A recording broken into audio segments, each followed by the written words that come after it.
ఇటు హోరు గాలి అని తెలుసు, అటు వరద పొంగువని తెలుసు. హోరు గాలిలో వరద పొంగులో సాగలేనని తెలుసు. అది జోరు వాన అని తెలుసు, ఇది నీటి సుడులని తెలుసు.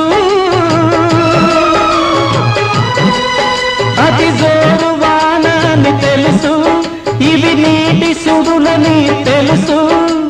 జోరు వానలో నీటి సుడులలో మునగ తప్పదని తెలుసు.